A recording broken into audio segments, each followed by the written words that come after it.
Hello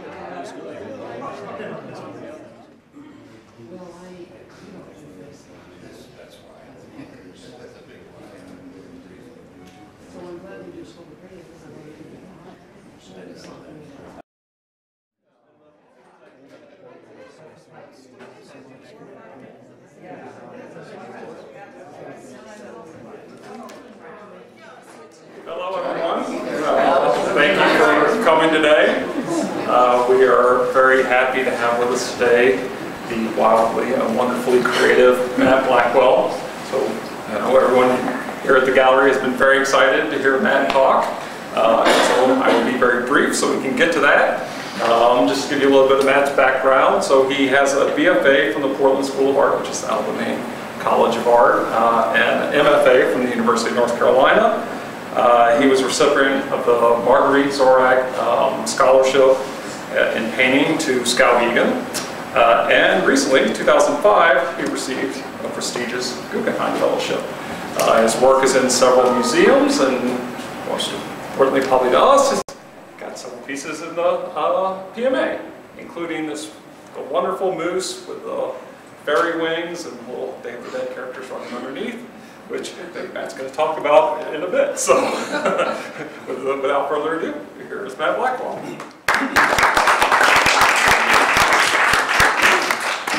Hi everybody, thanks so much for coming out today, and thanks so much to Greenhut for putting this together. It's not always easy to do long distance shows, but they helped get it done, and I've got to thank my longtime significant other, Sue Canning, who I don't see, she's here somewhere, who lent me a copy.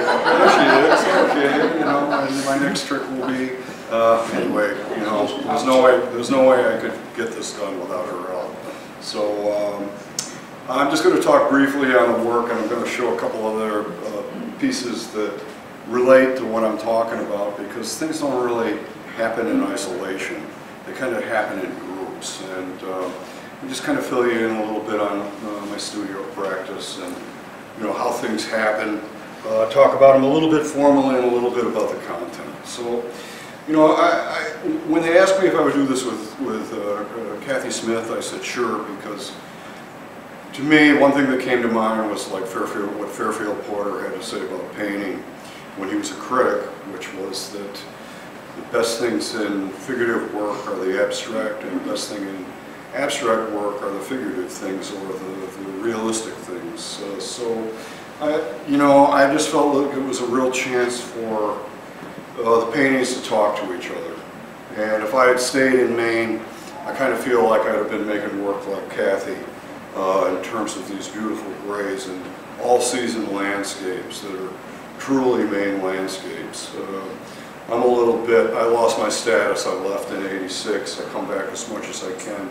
But, Maine is just a wagon I'm always going to drag around behind me forever, because it taught me everything. And it was such a great place to live here in the early '70s. So many poets, so many musicians, so many writers. I went to school at PSA, and I studied with Bill Collins and Ed Douglas, and I couldn't have lucked out anymore in terms of what I wanted as an education. I had a great high school art teacher who turned me on to Expressionism, and I thought, if this is the window that my mom was a painter, but to me, without a trained hand, it was a window to come in through. Nolde, Munch, Kirchner, and I never left that really. So to study with Ed Douglas, who studied with Bay Area painters, particularly Richard Diebenkorn, was a great window to walk through. And it just made all the difference. I lucked out. So I kind of carried on in that tradition. I've been through various phases, but let me get on with it. And the first piece I'm going to show you is on the back wall. This is what I was doing on Mount Hegan in the early '80s. I was lucky enough to live out there with my then partner, the late Mary Barney, who introduced me to Mount Hegan. And it was a chance to go out to a place and work a little bit part-time, doing interesting jobs to support myself, but no more than 10 or 15 hours a week. so I could paint the rest of the time and go out and make landscape paintings. And I kind of felt like I re-educated myself in terms of, I needed to re-educate myself in terms of painting. I kind of crawled out of art school. There were so many wonderful distractions that I got a little bit lost at the end. And I know I wanted to up my game again. And Monhegan, with its great tradition, particularly guys like George Bell, was just a great place to go. But I was also looking a lot at French painting and looking at early Cézanne and early Pizarro's, kind of the first spirit of Impressionism. Just going out and painting, making plein air paintings, doing self-portraits, doing a little bit of figure work, and so that's the window I'm going to go in with when I talk about the work. And the first piece that I would point out is this woman who's in a pool with a green man back behind her, and you know, this kind of dips a little bit into mythology. It's a little bit about my past and about, you know, just feeling unencumbered, feeling free, going up someplace camping, just the joy of being outside, jumping in a river, you know, a fire at night, and just kind of the history of figure painting. That it's just a natural setting to drop a figure into that kind of a landscape. And you know, I believe in what different artists have said, and what William de Kooning said, is that oil paint was developed to paint flesh. I really believe that. It's like it goes on just like skin. And I put in the figure of a green man in there. I wanted some sort of a folklore reference. And that's from my past too, and it's from my association with Mary Barney. Back in the days of being around a lot of folk musicians who were just great players, living in Pownell during the winter time, these sessions that would happen at a house with all the local great traditional players who live up here. They'd come in and blow the roof off the house, plus every once in a while they'd get somebody from Philadelphia who would come in. And just, it was rich, there was a lot to draw from, but I didn't know how to synthesize all this stuff back then, and it took me years. This is probably from 2005 with a little bit of reworking. You know, things that happened 20 years before show up in paintings. It's like I'm able to reference them. I'm finally able to put them into paintings. It started from a photograph, and I find that a little bit of a difficult process, you know, to not just be copying a photograph. I kind of lick it off to the side so that I can just use it and work from it, but not be ruled by it. Because to me, that proves to be tedium. So I kind of work it up like I'm looking at a landscape, which is just filling in puzzles and, you know, a white ground, and fill it in till it gets full. But I also, you know, worked up the other figures and probably changed the foliage around a little bit, expanded the view, because it's a view I know. It's a special spot. And I spend a lot of time thinking about this spot when I'm in New York. So that's kind of what I'm showing you, is my longing to come back and look again and re-experience, and come back to get rejuvenated. There's never enough time. I can't tell you how many figures I cast with John Ventimiglia. I never kept any of them. I kept a few heads, but the figures, they just left. So it was such good schooling in terms of knowing the figure. So kind of couple that. That's why I stay with figure painting in terms of landscapes. I'll talk about the various places as I move along here.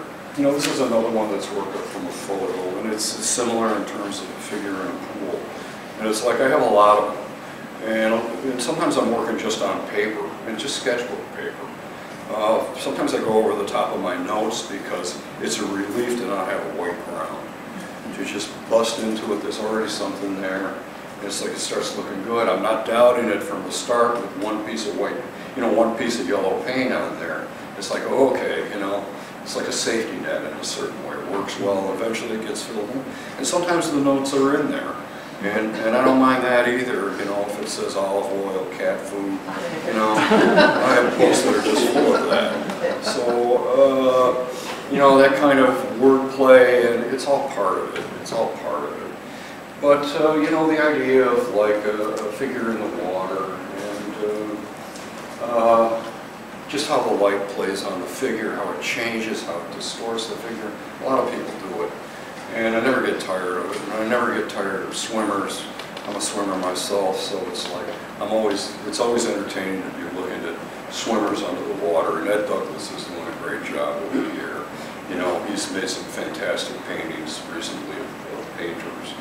So I just mentioned that. And I also mentioned, you know, the late Edie Tucker, who, my brother knew Edie Tucker from the folk music world. And we came up, and that's how I came into Maine in maybe '73.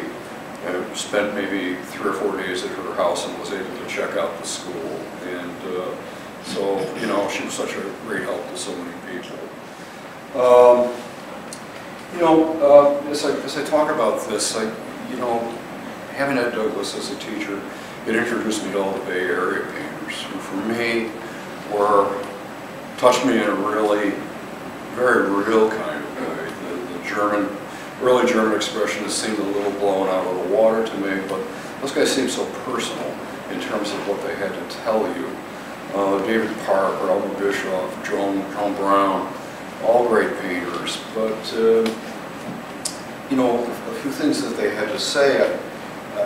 I've done quite a bit of reading, and my favorite saying is from Diedenkorn is, "Be careful, but in a perverse way," because then there's opportunities to come up in the paint, and the dialogue inside the paint of what paint intersects, which is what you see in Matisse, certain edges and things. I don't think that it's that true in this one, but you know, it was a great help. But also Joan Brown, she came through Skowhegan in '80, and she just creamed me out of painting that I was working on, and but she was really kind too, and she said, just make it funkier, just make it funkier, and more about the paint, and it was a great help to me. So those artists, they've guided me.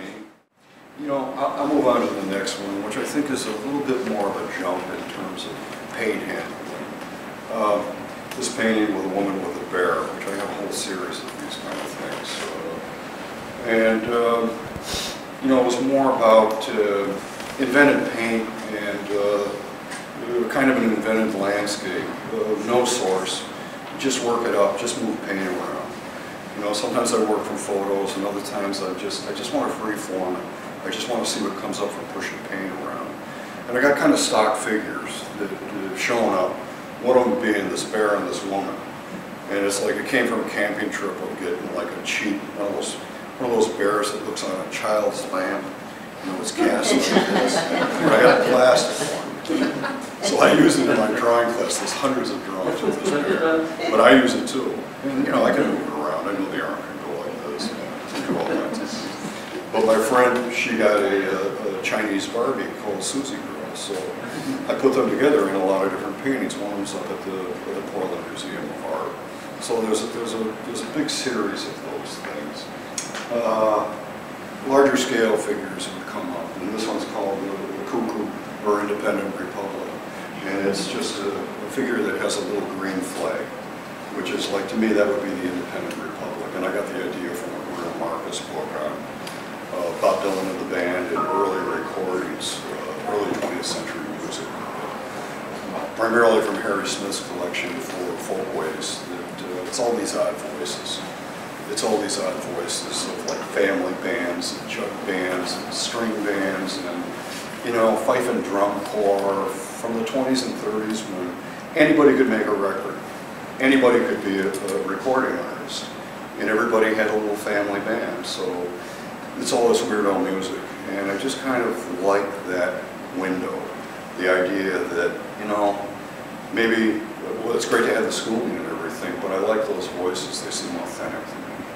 So I wanted her to be out, and the idea of the cuckoo, there's a cuckoo that's in here that's flying down. It's kind of goofy looking, and it's, you know, one thing that I find is that you've got one thing sewn up that seems kind of real, then you've got a lot of liberty to move paint around. You get away with murder, and I like to see what I can get away with. I like to start putting the paint down and see what happens. And you know, the idea would be kind of that you wouldn't see this figure ever, probably. it's like, she only comes out when you're not there, and if you look back in here, there's like a moonshine, there's like a little moonshine operation going on, and you know, it's a little counter. So that kind of relates to this too, and it's just the idea that these things could be going on, and the lyrics to the song "The Cuckoo" is, "You never see her till the 4th day of July," which would also tie into like an independent republic, you know, life, liberty, and the pursuit of whatever you like, whatever floats your boat. So I like these kind of heroic figures, and these figures, they're a little bit more on the lam. I'm not quite sure what the story is in this painting, but you know, it's a little bit on the edge of the town. It's not such a beautiful setting. Could be a vacant lot. Could be out by the thruway exit, and they kind of come out.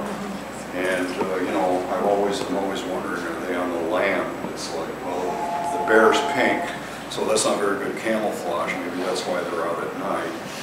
And you know, it's just an excuse to make a pink bear. But you know, little things like this. There's a little star up there. Maybe that's a gas station or a convenience store that's over there. Maybe they're living out of that convenience store. You know, I like that a little bit on the edge that, you know, what's the story? They got a little fire in the background, and they come out into the light. And it's a lot more influenced by somebody like David Park, but also by German painters, especially contemporary German painters, who I really think take on some great issues. I don't like things that are completely stuck in time, particularly. I like it that maybe it could move on to the next step. Something else is going to happen. They're going to go do something else. They're going to go cook something on that campfire. They're going over to the convenience store, get some Slim Jims. I don't know exactly what they're doing, but. I had a teacher in North Carolina, a guy named Wally Barker, who studied with Max Beckman, and I really fell into Max Beckman hard. I always loved Matisse and I loved Picasso, but Max Beckman, for me, all his paintings pose questions that can't be answered.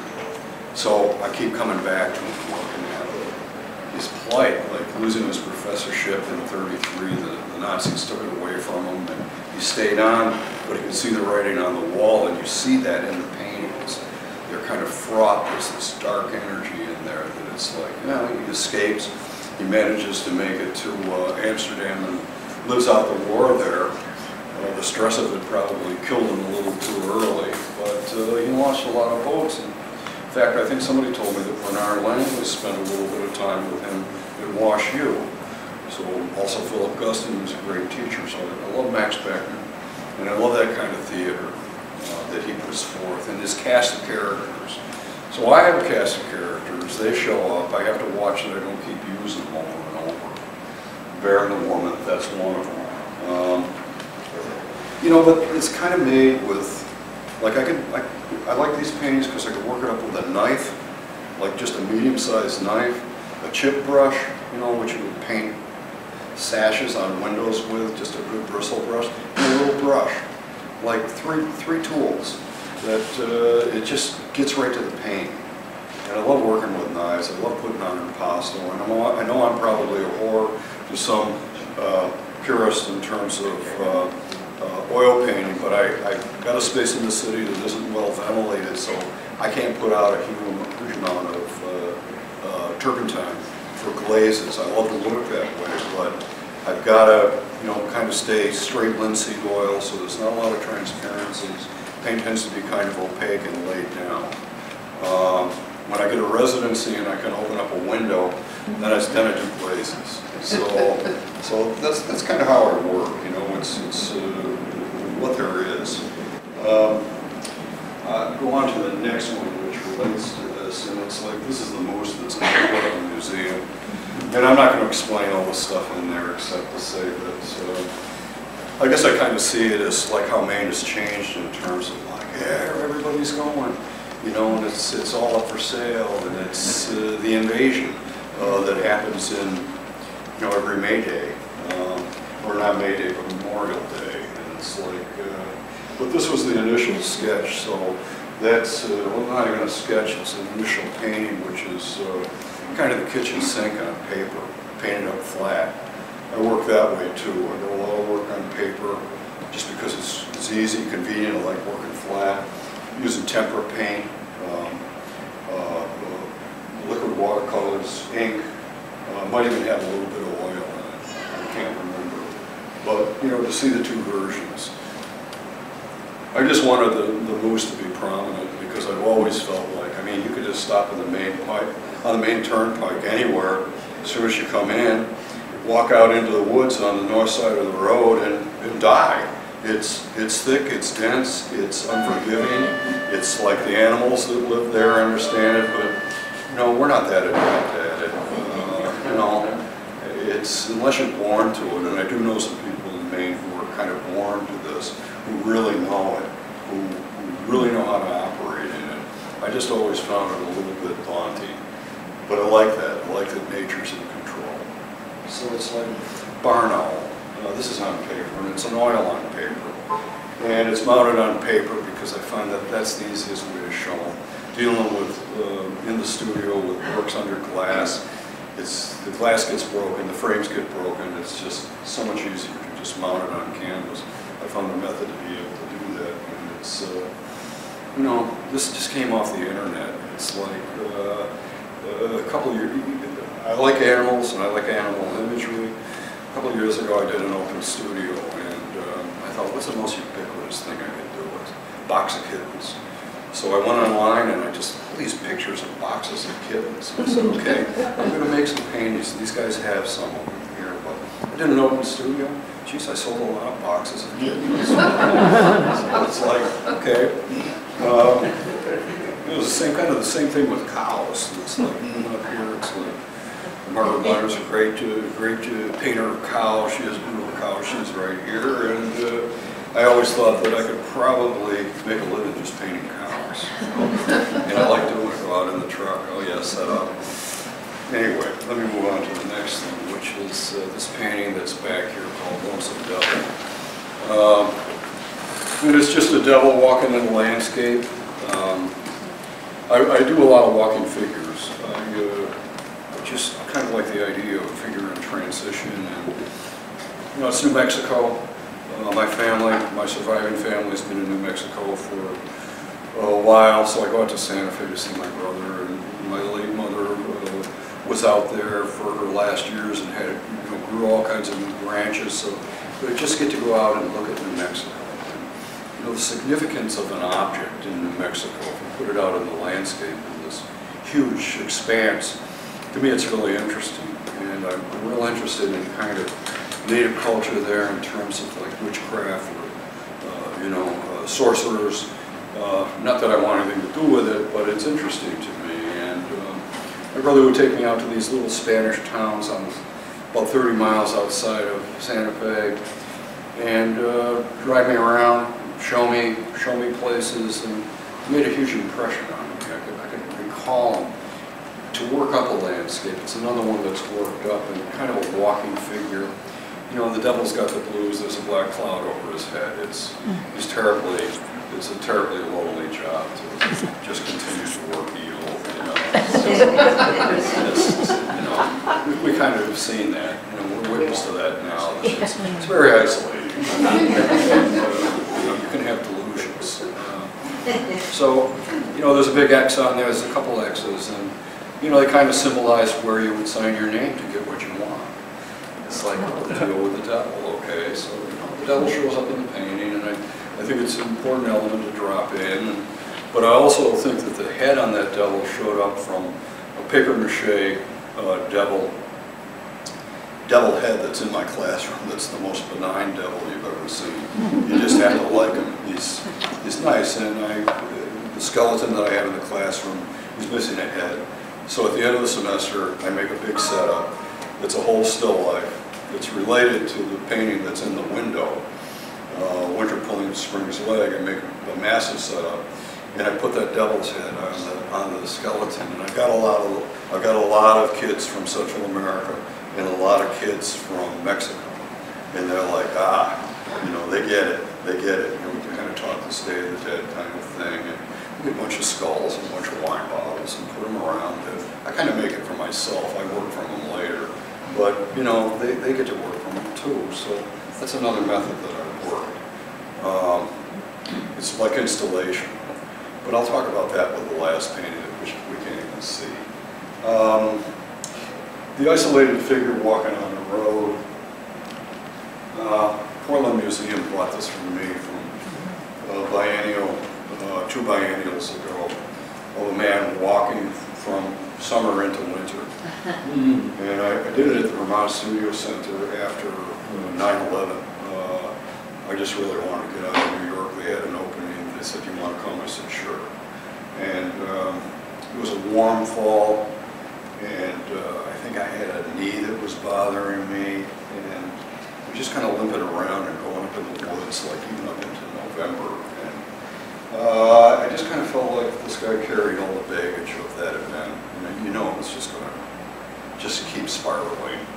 So it's just like him walking along the road, carrying that. And I call it winter stealing the sun.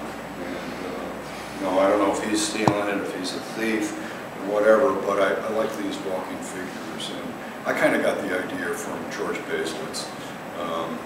He did all these hero paintings in the 60s before he turned everything upside down. And a lot of times they're soldiers, and it looks like they've come back from the war. He's really dealing with what happened in World War II and the whole collective memory. But I love those paintings, and you know, I just thought, before that it was Nathan Oliveira of A Man Walking. Everybody kind of did that in the Bay Area, but I just thought, you know, figure walking and transition.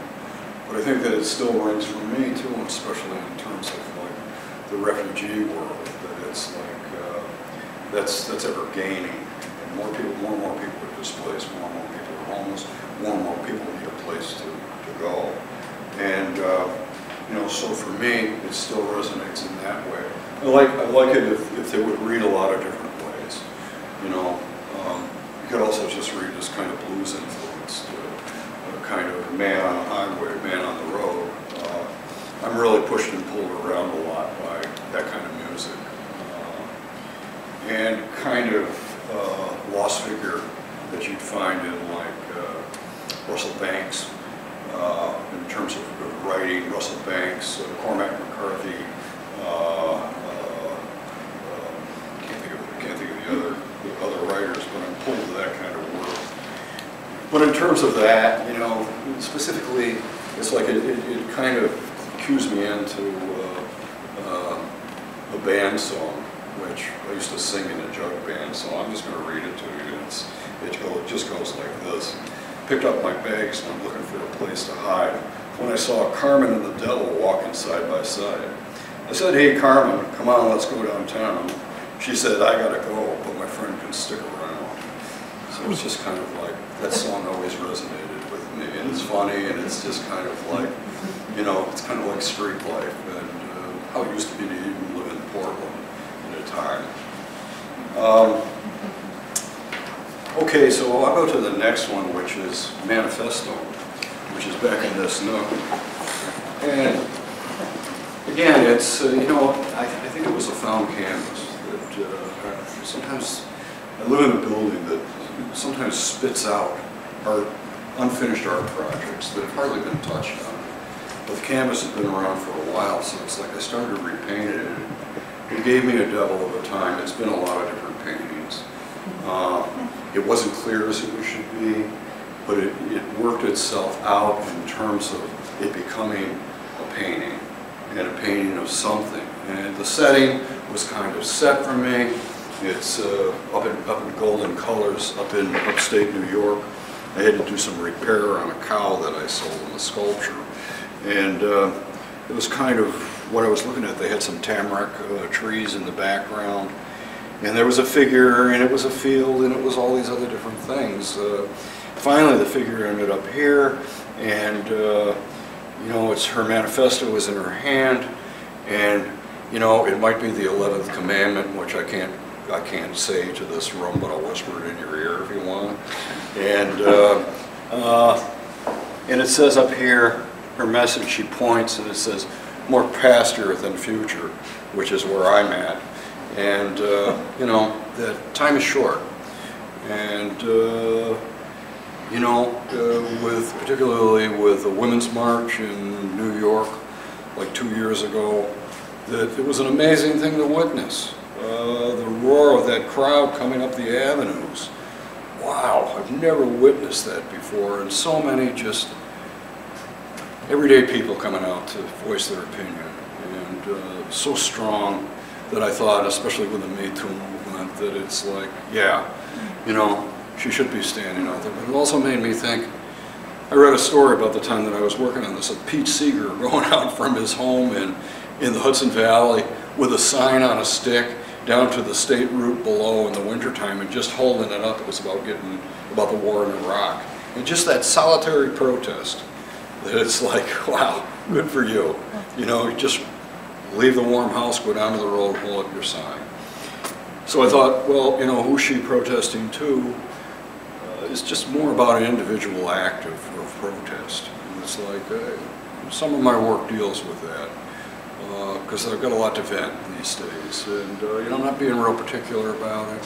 But I think I like the forms in it. I like this. It's like, I can't figure out if it's a tree or a figure, or a house. And, you know, is it on a branch or is that a leg?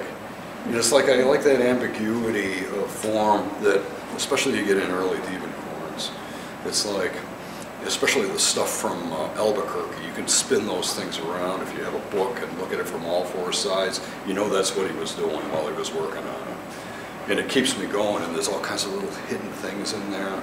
You know, he might be viewed as a little bit humorless, but no, there's all kinds of good things in there. And, you know, there's a deer over on the side here, and I kind of want you to, in a painting like this, is just take time and look at it over the years, and you'll see things over time. I don't think that everything gets revealed at once. I want it to be repeat viewing. I think that that's what I want from a painting. I hardly have any room to view anything that I make. But things get reworked, things get reworked.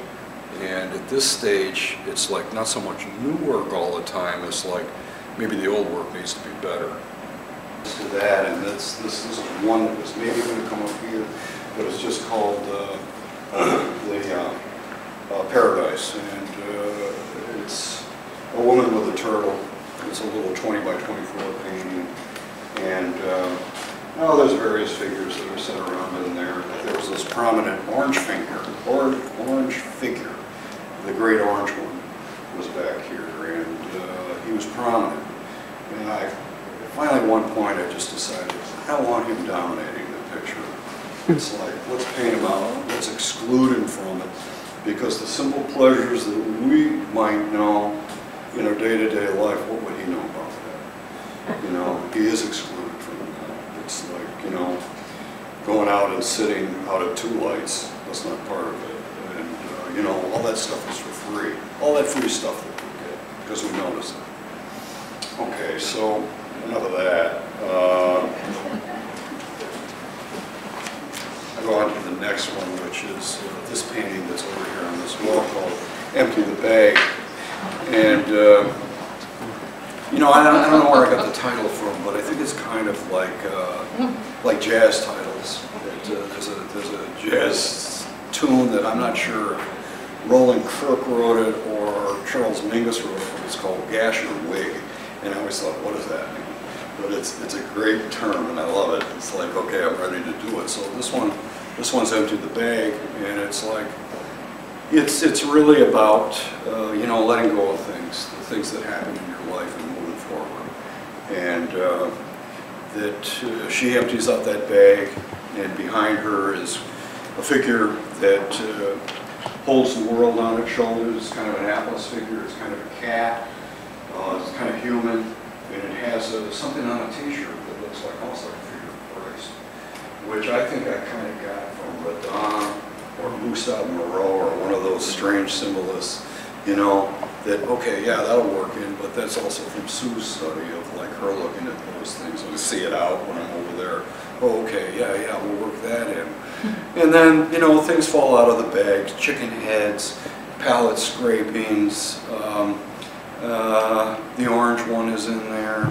You got added a little while ago, and you know, there's a little sign on the side of the road that's bent, but she's moving on, and she's dumping out that bag, and the setting to me feels a little bit like maybe New Orleans or something like that. It's got a little gree-gree in it, a little bit of gumbo, and you know, maybe a little bit of sorcery, but good sorcery.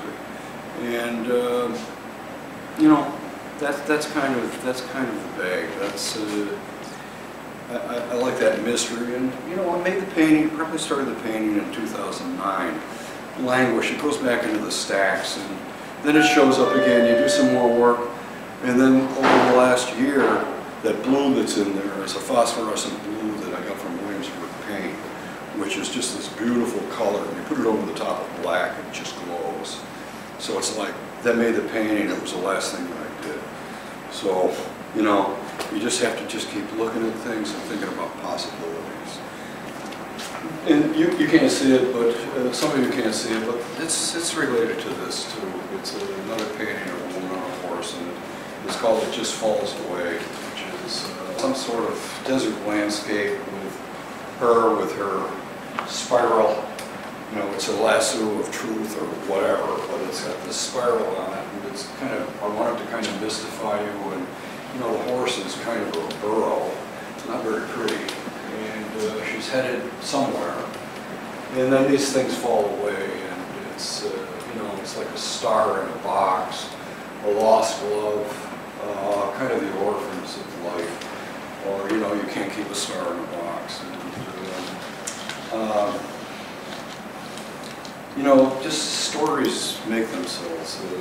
Paint suggests certain things, which is probably the most literal painting that I got in here, which is just called Brown Dog. And it's from Jim Harrison, a Native American guy in the Upper Peninsula of Michigan, who hunter, trapper, likes to drink, just happy in a 50-degree cabin, knows where everything is in the woods. Funny little stories about he's out fishing and the bear sits down the riverbank in the same position as him, leaning against a tree. It's like, I believe that could happen. You know, Jim Harrison was a great fisher, hunterman, poet, chef, and it's just the story of this guy. And anyhow, he has a bearskin that's stolen from him, and he has to go out to LA to get it back. And it's kind of class warfare. He gets it back, but then he's in trouble, and he figures out that his best disguise is to put on a green janitor's outfit, and then he's invisible to everybody. He makes his way back, but it's a great story, and you know, it's one of those quick error paintings. It was so vivid, the character, that I don't think it took me more than 3 sessions, and it was all there in the first session. It just needed to be refined a little bit. So in terms of like painting, you know, I'm going to talk about this much, but like just moving paint around and laying it down and layering up. My favorite thing is to cut in around the outside of things. It just changes form. I like that the best. But you know, that kind of outsider figure, I really like that. And it's been kind of my shtick for a while in terms of the outsider character, somebody living some sort of an independent life. And it also relates to this painting, which is a bigger painting, probably 60 by 48, something like that, which is just called Vet, which I was just thinking about somebody in the North Country, of anywhere in the North Country, New Hampshire, Maine, upstate New York, just somebody who gets by. And, you know, I just kind of think that that kind of life is imperiled, that it's like harder and harder for people to live, and it's made people desperate, and made them make poor choices, sometimes in terms of politics. And, you know, I think that that's the most daunting things in terms of figuring out how to help people, that, you know, education, job training, it's like, we really kind of need that to help people. I'm from a small town in western New York. It's the county seat that's pretty much dried up, and all the social services are there. But it's a beautiful little town called Lyons. And, you know, I just look at it and I can see all kinds of possibilities. But you know, it needs some benefactors. It needs some social programs. So anyway, that's another aspect of the work, and I'll this, a little girl and a goat. And, you know, this painting just went on and on forever. Oh my God, I don't even know when I began it. I might have started in the 90s. And, it was an easy chair for a long time from a photo that I'd taken somewhere on the outskirts of Portland. But the only thing that stayed was this piece of wood. And, you know, maybe that piece of wood. And, you know, this girl and goat showed up in it. They became kind of stock figures, and then I wanted the goat to kind of cast a spell on you, so he's got this here, he's a magic goat. And, you know, she's all dressed up, and she's all dressed up with nowhere to go, but she doesn't care.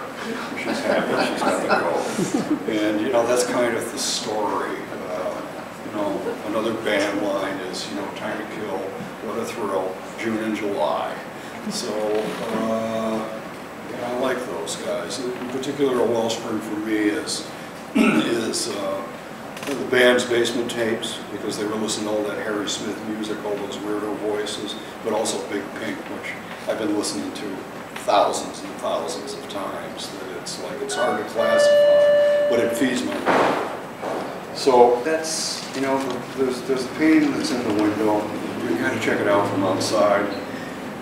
I taught for a semester down at Haverford College in Philadelphia. Really great students. I taught a mixed class of drawing and then sculpture, and the students were terrific.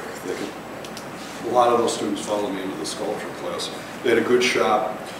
I'm not a great woodworker, but I can kind of do it. And we made a figure that we made figures that were had movable joints. We just did a little lap joint so they could be in action. And I made them choose a figure from art history, and particularly I pointed towards Bruegel and Bosch. And they bet on it. They went for it, and they made these great sculptures. But it influenced me like crazy too. So that painting that's in the front window, I think, is probably the most. I really was thinking a lot about Bruegel, and there's a few things that are borrowed in that. But it was a setup for a class in terms of like white cloth for snow, and you know, spring's leg being pulled by winter, which, you know, I grew up in Western New York, so it's like all I did was shovel. And then coming to Maine, well, winter's 2 weeks longer. But it's basically the same thing. So I wanted, you know, some sort of a goddess type figure that with the figure of the winter was my New York dealer at Thorpe. She has a great eye and shows great things. He had a vaudeville suit from the 20s. It was all made out of patches. And it's like, oh, I'm going to use that for winter. You know, it's a tired old act. And so, you know, those kind of things happen. I'll give away one other secret in that painting is that the snow in it is bubble pack. That it's like I just painted on bubble pack and pressed it onto the paint. And it's, you know, this is similar in terms of this is large scale. This is 86 by 96, and it's sewn together canvas. It's a lot more kind of an upstate painting. It's called Lake Effect, which is the snow that I was shoveling. And it's kind of a map of New York State, and then there's an El Camino. And I'd seen this El Camino in Utica. It was slowly sinking into the ground. And I thought, there's a monument for you. And, you know, if you paint, if you put snow on things, it really unifies things. If you look at Grandma Moses, those things are really modified. And my mom was a painter, and it's like she liked Grandma Moses too. She had this kind of outsider thing that she did, even though being a good landscape painter, but she liked that too. So, you know, I didn't realize all this stuff had influenced me so much as a kid, but it all gets in there. So this is the cow I was talking. I'm going to show you a little bit of sculpture. This is the cow that I repaired up in upstate. It's life size, and I made it at a sculpture residency, and made out of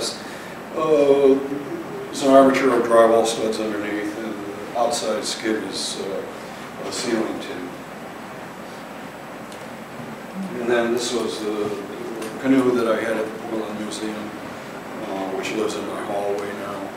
And but you know, large-scale sculptures when I was younger and stronger, yeah, sure, throw yourself at it. But after a while, it's like it takes up a lot of space. When I come back up,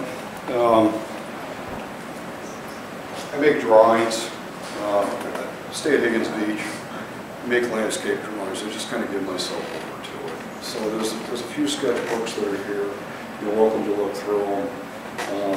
You know, it's like true believer stuff.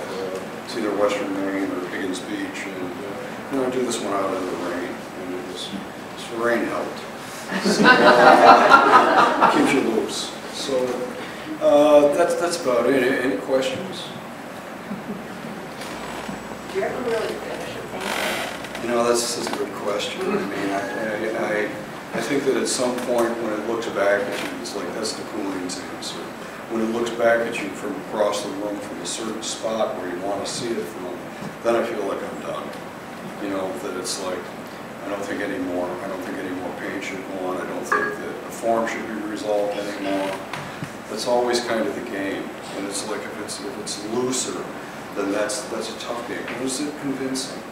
You know, when is it finally convincing? It's a hard question.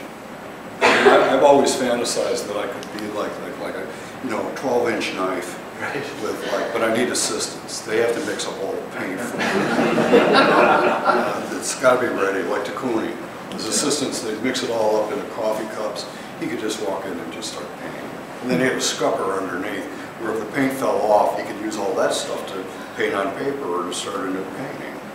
And you know, somebody was talking to me about that last night about glazes. And there was a great Munch show down in New York just a couple months ago, and you could see, you know, he had these outdoor sheds that he painted, and you could tell that the paintings were painted flat. There was so much turp on them that he did them outside and he let them lay flat, and he let that stuff dry up a little bit before he propped them back up in these big washy areas. And that's my fantasy too. I want outdoor sheds to have paint so I don't have to breathe the fumes, and paint flat with a big stick, you know, stand away from them. It'll be good. You know? Anyway, thank you for your kind attention.